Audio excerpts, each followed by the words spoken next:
Good morning. Quick single के लिए my portfolio stock IndusInd bank बहुत अच्छा मूल्य है, 756 के आसपास ट्रेड कर रहा है। 750 का स्टॉप लगाएंगे, 5-6 रुपए का है। मेरे ख्याल से 780 तक जा सकता है। Yes, IndusInd bank. Okay, IndusInd bank ये हो गई गाबा सर की पिक। आशीष बहती जी, आपने क्या पिक किया? जी अनुज जी, फेडरल बैंक में खरीदारी की सलाह रहेगी। स्टॉक 20 नेमा के आसपास में ट्रेड कर रहा है और वीकली चार्ट्स पे काफी टाइट रेंज कंसोलिडेशन में है ये स्टॉक, और हमें लग रहा है कि अब यहाँ से इसमें मोमेंटम पिकअप किया जा सकता, पिकअप आता हुआ देखने मिल सकता है। जो स्टॉप लॉस इसमें मेंटेन करना है वो 193 का एसएल मेंटेन करे। ऊपर में हमें लगता है इसमें 198 और 202 तक के टारगेट्स देखने मिल सकते हैं। ओके, फेडरल बैंक आशीष बहेती जी की पिक हो गई है स्क्रीन पर। फिलहाल आप देखिए 0.25% की तेजी के साथ कर रहा है कारोबार। रचना जी गुड मॉर्निंग, बताइए आपकी पिक क्या होगी? जी हमारी तरफ से केईआई में शॉर्ट रहेगा। ऐसे डिस्क्लोजर ही हमने अपने क्लाइंट्स को भी दिया है। यहाँ पे एक गिरावट बन सकती है जो इस काउंटर को 4000 एंड 3990 तक लेके जा सकती है। अपसाइड पे हमारा फ्यूचर्स पे एसएल होना चाहिए 4050। ओके, चलिए केआई इंडस्ट्रीज ये हो गई रचना जी की पिक। अमित जी, आपने क्या पिक किया? जी अनुज जी, मैं टाटा स्टील के साथ जाऊंगा। टाटा स्टील पिछले 3-4 दिनों से 10 और 20 डेमा पे एक होल्ड लेके नैरो रेंज कंसोलिडेशन कर रहा था। आज का काफी स्ट्रॉन्ग मूव है और स्टॉक 10 और 20 के ऊपर इसमें ट्रेड कर रहा है करंटली। तो 170 150 का प्राइस है। छोटा सा 169 का स्टॉप लॉस लगाएं और 177 तक के टारगेट्स रहेंगे। टाटा स्टील 2.5% की तेजी के साथ कारोबार कर रहा है। अमित जी पे खरीदारी कर रहा है यहाँ पे। मानस जी गुड मॉर्निंग, बताइए आपकी क्विक सिंगल क्या होगी? गुड मॉर्निंग शिया जी। तो देखिए टाटा मोटर्स पे आज भी खरीदारी करने की राय रहेगी। लास्ट सेशन पे भी मैंने रिकमेंडेशन दिया था और आज क्योंकि एक फ्रेश ब्रेकआउट चार्ट पे देखने को मिला है, टाटा मोटर्स में करंट लेवल्स पे खरीदारी करेंगे 719 रुपए, 719 का स्टॉप लॉस लगाएंगे। 765 रुपए, 765 की टारगेट सेट करेंगे। ये कैश टेबल्स हैं। 740 का 740 वाला कॉल ऑप्शन ले सकते हैं। 16 रुपए पे ट्रेड हो रहा है। 9 रुपए का स्टॉप लॉस लगा ली इस ऑप्शन में और 30 रुपए के टारगेट सेट करेंगे। ओके, राजेश जी बताइए आप क्या पिक कर रहे हैं? अनुज जी देखिए, मेरी नजर है एपीएल अपोलो के चार्ट के ऊपर। इस हफ्ते इस पे बात भी हुई थी। मुझे लगता है ये इनिशियल प्रॉफिट टेकिंग है। 1730 के आसपास ये फिर से बाय जोन में आ चुका है। 1740 चल रहा है, तो हमारे बाय जोन के नजदीक आया तो 1730 के आसपास फिर से यहाँ पे बाय ट्रिगर होगा। So APL Apollo is a buy. Stop loss होगा आपका 1710 का। 1715 का स्टॉप लॉस रखे और बाय करें। मेरे हिसाब से इसका जो नेक्स्ट विंग का टारगेट है वो है करीबन 1800-1820 का। तो काउंटर अच्छा है, ब्रेकआउट मिला है, मिल रहा है, तो बाय बाय करें APL Apollo. Okay, APL Apollo tubes यहाँ पे खरीदारी की राय। तो अभी तक जितने टेक्निकल कॉल्स लिए हैं हमने, केआई इंडस्ट्रीज पे एक बिकवाली की राय रचना जी की तरफ से, बाकी सभी बाय की कॉल है। गाबस ने इंडसइंड बैंक यहाँ पे खरीदारी की राय। आशीष बहेती जी ने फेडरल बैंक चुना, यहाँ पर खरीदारी की राय। अमित जी ने टाटा स्टील, मानस जी ने टाटा मोटर्स और APL Apollo tubes Rajesh ji की तरफ से आए। आपके स्क्रीन पर टारगेट और स्टॉप लॉस आई होप आप जॉट डाउन कर रहे होंगे। पार्थिव जी, जिस तरीके से सोलर इंडस्ट्रीज एक बार रखिएगा स्क्रीन पर, डेज हाई पर कर रहा है कारोबार और साथ ही वायदा के टॉप गेनर्स में शुमार। आज रिपोर्ट एक पेश कर रही थी मैं, गोल्डमैन कह रहे हैं कि डिफेंस स्पेस से ये सबसे टॉप पिक उनके तरफ से आ रही है। डिफेंस स्पेस में आपका कौन सा स्टॉक रडार पर, साथ ही सोलर इंडस्ट्रीज पर भी आपकी राय जानना चाहूंगे। Definitely solar industries I think एक शानदार कंपनी रही है in terms of share holders wealth creation. One of the key reasons being कि एक ऐसा बिजनेस मॉडल है जहाँ पे एंट्री बैरियर्स बहुत ही डिफिकल्ट है। वो बेसिकली इंडिया के लार्जेस्ट मैन्युफैक्चरर है बल्क और कार्ट्रिज एक्सप्लोजिव्स के अंदर, और काफी गवर्नमेंट के अप्रूवल्स मिले उनको डिफेंस में सप्लाई करने के लिए। नो डाउट माइनिंग कंपनी जैसे कि कोल इंडिया उसके सबसे बड़े कस्टमर्स है।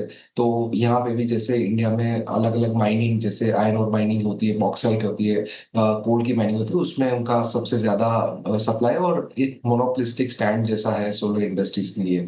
और आगे जाते डिफेंस के अंदर भी कंपनी ने काफी इनोवेशंस किया है, फॉरवर्ड इंटीग्रेशन किया है, जिसके वजह से आई थिंक डेफिनेटली जो इंडस्ट्रियल एक्सप्लोजिव्स आज की तारीख में 86% रेवेन्यू गाना करती है, तो डिफेंस में 14% है, वहां पे शेयर उनका बढ़ रहा है। हमें लग रहा है लॉन्ग टर्म के लिहाज से बहुत ही बेहतरीन स्टॉक है। नो डाउट ट्रेल मल्टीपल्स पे वैल्यूएशंस काफी स्टीप है। और ओवरऑल में अगर डिफेंस की बात करूं तो हमें भारत इलेक्ट्रॉनिक्स लिमिटेड बहुत ही शानदार स्टॉक लग रहा है। यहाँ पे आई थिंक जिस तरह की ऑलमोस्ट 1 लाख करोड़ की ऑर्डर बुक है, एग्जीक्यूशन ट्रैक रिकॉर्ड शानदार रहा है, और जिस तरह के गवर्नमेंट के आगे जाते जो डिफेंस रडार सिस्टम्स के लिए जो नए ऑर्डर्स आने वाले हैं, इसके लिए कंपनी फ्रंटलाइन कैटेगरी में रहेगी। और हमें इवन एचएएल बहुत अच्छा लग रहा है, बिकॉज एचएएल के अंदर जिस तरह से कंटिन्यूसली एग्जीक्यूशन की क्षमता बढ़ रही है, ऑर्डर बुक भी काफी स्ट्रांग हो गया, ऑलमोस्ट 2 लाख करोड़ के ऊपर ऑर्डर बुक पहुंच गया है, डिस्पाइट द फैक्ट कि 30,000 करोड़ का उन्होंने एग्जीक्यूशन किया था। तो एचएएल भी हमें लग रहा है लॉन्ग टर्म के लिहाज से बहुत अच्छा है डिफेंस सेक्टर में। ओके, HAL और BEL दोनों स्टॉक्स काफ़ी अच्छे लग रहे हैं डिफेंस स्पेस से, और सोलार इंडस्ट्रीज़ को लेकर भी पॉजिटिव व्यू फिलहाल काफ़ी अपसाइड पोटेंशियल देख रहे हैं। एक बार PNB हाउसिंग फाइनेंस रखी स्क्रीन पर, आज का स्पॉटलाइट, और आज ही नहीं लगातार कितने सत्रों से हमने इसको स्पॉटलाइट में शुमार किया है, 1.5% अप डेज हाई पर PNB हाउसिंग फाइनेंस स्पेसेस में अगर आप देखो तो सबसे स्ट्रॉन्ग काउंटर यही नजर आता है और आपके रडार पे काफ़ी समय तक रहा है। इन लेवल्स पर क्या अप्रोच आगे भी चेज करना चाहिए इसको? ये यहाँ पे ना कुछ तो बदला है मार्केट। सबसे वीक स्टॉक था, उसके बाद सबसे स्ट्रॉन्ग स्टॉक बन गया, जैसा आपने बोला। इसका हमने रिवर्सल पिक किया था, उसके बाद से ये वन वे तेज़ी में रहा है। ऐसे स्टॉक्स में एक एडवांटेज आपके पास ये रहती है कि अगर आप फंस भी जाएं तो स्टॉक 2-3 दिन की गिरावट के बाद वापस ऊपर आ जाता है। तो आई थिंक उस हिसाब से ये स्टॉक स्ट्रॉन्ग है। लेकिन मेरी नज़र श्रेया इस समय जा रही है कुछ और स्टॉक्स पर। एक बार आप IIFL का चार्ट लेकर आइए जरा, IIFL फाइनेंस का। आई थिंक पूरी के पूरी NBFC बास्केट में अच्छे मूव्स आ रहे हैं। अब IIFL में अच्छे मूव्स हैं, बैंक्स भी अच्छा कर रहे हैं। अब देखिए आप एक्सिस बैंक लीड कर रहा है, अब करीब 2-2.5% एक्सिस बैंक ऊपर है।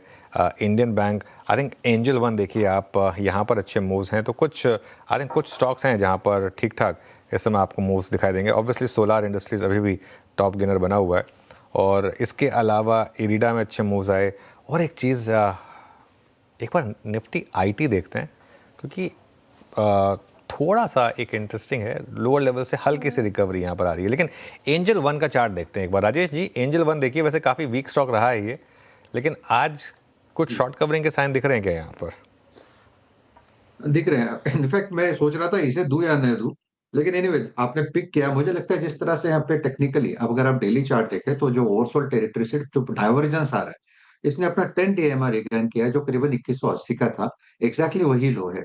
तो मुझे लगता है यहाँ से मोमेंटम आएगा, जिस मोमेंटम का टारगेट आएगा करीबन 2260 से लेके 2280। तो ये जो रिलीफ रैली प्ले है, उसका स्टॉप लॉस जो होगा आपका, वो 2180 के नीचे होगा। तो 2170 के स्टॉप लॉस के साथ एंजल वन बाय करें। ओके, गाबा सर, टाटा मोटर्स ये कुछ एकदम से तेज़ी में आ गया स्टॉक। एक्चुअली इसका सेटअप बहुत ही बढ़िया है। जो बेस बना हुआ है ना, करीब कम से कम 2-3 महीने का बेस बना हुआ है, और उसके बाद एक इनिशियल अपमूव मिला है। ट्रेड करा 1734, 800, 800 यस जाना चाहिए। क्या ये 850 भी आ सकता है? बिल्कुल जा सकता है, लेकिन थोड़ा वक्त देना पड़ेगा। जितना ये कंसोलिडेशन है ना, जो मूव मिलेगा ना ब्रेकआउट के बाद, बढ़िया मिलेगा। तो yes, it's a buy on dips stock. Stock थोड़ा डीप होना चाहिए, लेकिन इसको रन थोड़ा ज्यादा करना चाहिए, स्ट्रेच करना चाहिए टाटा मोटर्स को। Tata Motors buy on dips की स्ट्रैटेजी, और अच्छा भी लगा था गाबा को। मानस जी की पिक भी है क्विक सिंगल्स की। तो टाटा मोटर्स फिलहाल फोकस में शानदार रैली के साथ कर रहा है कारोबार। अभी कैपिटल मार्केट स्टॉक्स की बात हो रही थी, एंजल वन का हमने जिक्र किया, नुवामा रखिए, ये भी वायदा के टॉप गेनर्स में शुमार है। और खबर भी हमने बताई सेबी की तरफ से नॉड FM बिजनेस सेटअप करने के लिए, और लगभग 4% की तेजी के साथ नुवामा वेल्थ आपको कारोबार करता हुआ नजर आएगा। रचना जी, नुवामा वेल्थ क्या करे, चेज किया जाए 6740 के लेवल पर?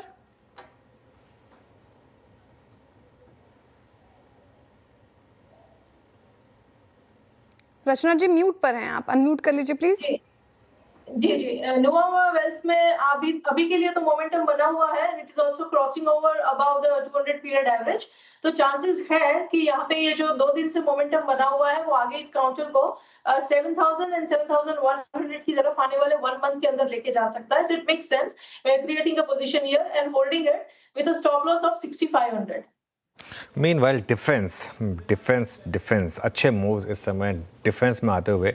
डिफेंस इंडेक्स देखिए, सोलार की तो खैर बात की श्रेया ने, BEL और भारत डायनामिक्स ये भी इस समय डे हाई पर आपको कारोबार करते हुए दिखाई देंगे। तो अच्छे मूव्स इस समय यहाँ पर बन रहे हैं। इसके अलावा एक और स्पेस, EMS स्पेस में 1-2 स्टॉक्स में अच्छी बाइंग आ रही है। डिक्सन टेक और केन्स, इन दोनों में बाइंग है। पार्थिव है क्या हमारे साथ? पार्थिव जी, ये जो करेक्शन आई डिक्सन में, क्या ये बाइंग अपॉर्चुनिटी दे रही है या फिर अभी थोड़ा अवॉइड होगा? मुझे लग रहा है डिक्सन में जो करेक्शन है वो एक बाइंग अपॉर्चुनिटी है। ऑप्टिकली नो डाउट वैल्यूएशंस बहुत ही एक्सपेंसिव लगेंगे, लेकिन आप क्वार्टर वन में उनकी ग्रोथ देखें तो ऑलमोस्ट 80 से 90% के बीच रही है, both in terms of the top line growth और बॉटम लाइन ग्रोथ। और दूसरी अच्छी बात यह है कि उनके वेरी रिसेंटली मिस्टर अश्विनी वैष्णव जी ने एक बड़ा अनाउंसमेंट किया है for the EMS companies for PCBs, जहां पे ऑलमोस्ट 1.15 लाख करोड़ का इंसेंटिव दिया है वाया द पीएलआई स्कीम। और डिक्सन टेक का आई थिंक डेफिनेटली हमने देखा है कि पूरी ईएमएस स्पेस में this is been one company जिसने पीएलआई का पूरा फायदा उठाया और उनका जो प्रोडक्शन टारगेट्स है वो ऑलमोस्ट मेंटेन किए। और आगे जाते भी मुझे लग रहा है कि जिस तरह की उनके पास फैसिलिटीज और कैपेसिटीज है तो they will be very very big beneficiaries. तो मुझे लग रहा है कि यहाँ से बाय कर सकते हैं और लॉन्ग टर्म के लिहाज से ईएमएस में डिक्सन टेक सबसे बेहतरीन स्टॉक आता है। ओके, ईएमएस स्पेस से डिक्सन टेक का पिछले दिनों रिपोर्ट भी बता रही थी मैं आपको, और डिक्सन साथ ही एम्बर सिरमा जैसे काउंटर्स को आपको रडार पे रखना चाहिए। शानदार मूव इन पर्टिकुलर काउंटर एक बार रखिएगा।